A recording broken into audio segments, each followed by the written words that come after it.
La prise de parole de Marcy dans Quotidien hier, et elle fait parler quand je m'exprime sur Adama, sur Naël. Il s'agit du groupe, dit-il, c'est pour nous tous, ça nous concerne tous, c'est notre société.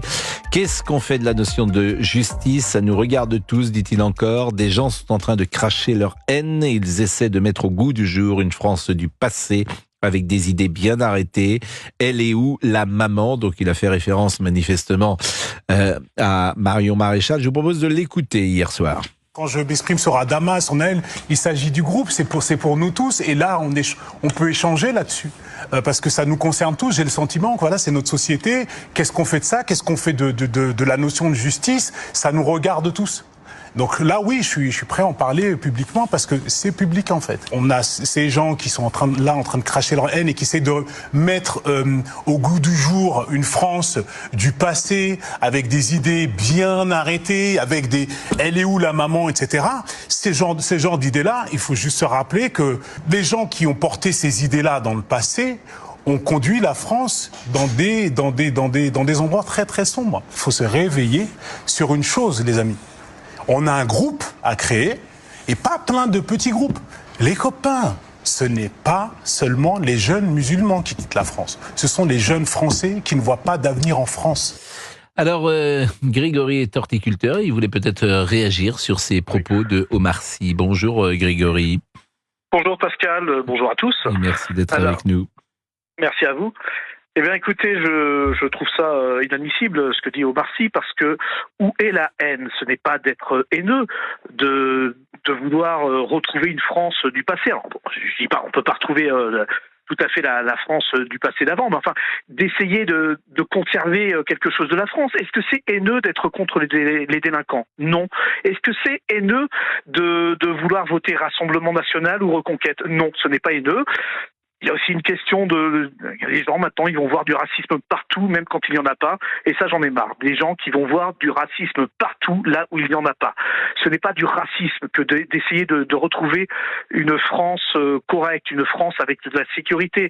Vous l'avez dit vous-même, Pascal Praud, il y a 120 coups de couteau en France par jour. 120 coups de couteau par jour, c'est très grave. Donc non, on en a marre. On en a marre des délinquants. On en a marre de cette France qui est complètement délaissée. Il y a certains moments, je ne reconnais plus la France. Et ce n'est pas de la haine de ma part, ce n'est pas du racisme de ma part, ce n'est pas aussi de la haine de dire que le policier, comme il a fait allusion sur le jeune Naël, ce n'est pas haineux de dire que ce policier est présumé innocent. Non, l'enquête n'est pas terminée. Enfin, je crois qu'elle n'est pas terminée. Hein. Donc c'est juste respecter la présomption d'innocence. Est-ce que c'est d'être haineux? Non. Donc je ne partage pas du tout l'avis d'Omar Sy, surtout que lui, la France, il la connaît de moins en moins puisqu'il est à Los Angeles. Et bon, c'est son choix, hein, il a le droit, ceci dit. Hein. Mais bon, il vit à Los Angeles. Alors qu'est-ce qu'il parle de la France, lui? Ça fait des années qu'il est à Los Angeles. Moi, je préfère par exemple un discours comme Jean Dujardin qui, lui, Jean Dujardin qui a autant de succès que Omar Sy, hein, sinon plus. Lui, il a choisi de rester en France, il a choisi de vivre en France. Donc, je préfère ce genre de personne qui, lui, a plus un regard sur la France que Omar Sy.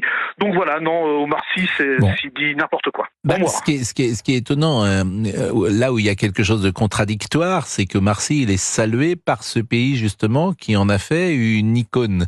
Ce qui montre précisément combien ce pays est capable d'accueillir et de choisir les uns et les autres, non pas en fonction ni de la couleur de peau, ni des origines sociales, mais en fonction simplement du talent. Et Omar Sy, c'est quelqu'un qui, dans les baromètres, est toujours premier ou deuxième français, je crois, préféré. Je crois que c'était le baromètre du Journal du Dimanche. Donc ça montre précisément que ce pays n'est pas raciste par définition, puisqu'il choisit Omar Sy comme une tête de pont. Donc c'est ça qui peut paraître paradoxal. Mais il y a un côté un peu donneur de leçons dans ce qu'il a dit, qui a, disons-le, beaucoup agacé hier les uns et les autres, pour la raison que vous dites. D'ailleurs, il y a beaucoup de gens qui disent oui, il est gentil Omar Sy, mais il n'habite même plus en France. Donc c'est vrai que, et puis il parle d'Adama Traoré. C'est vrai que cette affaire, elle n'est pas aussi simple qu'il semble le dire quand il parle de justice. Pour le moins, la justice, elle est sur cette affaire. Elle a fait son travail et puis elle a conclu. Elle a toujours conclu dans le même sens, d'ailleurs. Donc, où la justice n'existe pas, mais quand on est à 2, 3 ou 4 jugements différents, on peut quand même faire confiance avec tous les magistrats qui ont vu ce dossier et qui sont tous arrivés à la même conclusion. Bien sûr. Et vous savez, pour moi, de vouloir retrouver une certaine France du passé, qui était une France plus en sécurité, où il y avait moins de délinquance, où il y avait pas 120 coups de couteau par jour, je trouve que c'est pas grave de vouloir retrouver cette France-là. C'est même plutôt plus agréable de retrouver une France qui était plus calme, où il y avait moins d'agression. Moi, je pense que c'est mieux quand même. Voilà. Il était 4e du classement, me dit Géraldine, 4e du classement du baromètre des Français, des personnalités préférées des Français. Merci beaucoup Grégory pour ce témoignage. Il est 11h40. Que me disiez-vous, cher Olivier Guénec ? Je vous proposais de refaire, pourquoi pas, un petit teasing par rapport au nom de famille. Aimeriez-vous changer de nom de famille ? Près de 150 000 personnes l'ont fait depuis la loi en 2022. Il suffit de remplir un formulaire déposé en mairie sans avoir à se justifier, mais on ne peut pas prendre n'importe quel nom de famille. Nous sommes d'accord. Par exemple, vous appelez Guénec. Si vous vouliez changer de nom, vous pourriez prendre quel autre nom ? Pourquoi pas, pour le coup, prendre vraiment Boubouk ? Voilà, ce serait plutôt sympa, ça, non ?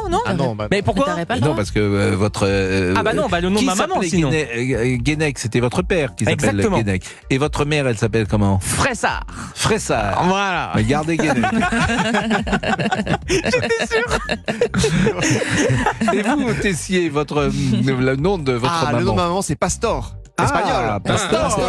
Ça veut dire berger, comme Javier Pastor, le joueur de football. C'est Pastore avec un E à la fin. Moi, c'est Pastor. Parce que vous êtes d'origine espagnole. Oui.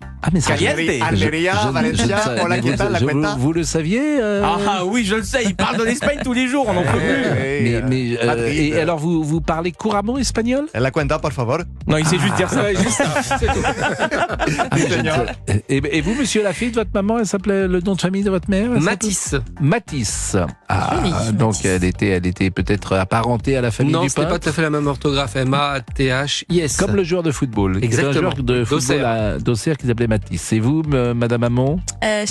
Colette Schmitt. Madame Schmitt, Madame Bourdel. Comment allons-nous ? Un rapport avec la cuisine. Luxembourgeoise. Luxembourg. Les cuisines Schmitt. C'est pour ça que Colette cuisine. C'est un peu vulgaire, mais on s'amuse quand même. Et vous, Pascal ? Oui.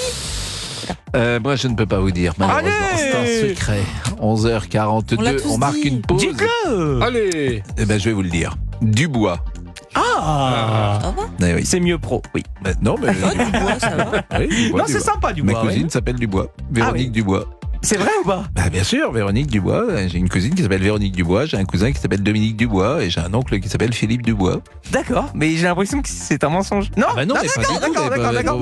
Ok, j'arrive plus à savoir quand vous êtes premier degré. Ok, d'accord. Ma grand-mère s'appelait Anne-Marie Dubois. C'est sympa. Née Salvert. Née Salvert. C'était une Salvert, très bien. On remonte tout l'arbre là. Il est 11h43. Bon, on appelle des gens après, des gens qui ont des prénoms ou quoi. Si vous lancez la publicité, oui. Voilà. Alors je la lance. Et vous réagissez, témoignez 01 80 20 39 21 sur Europe 1.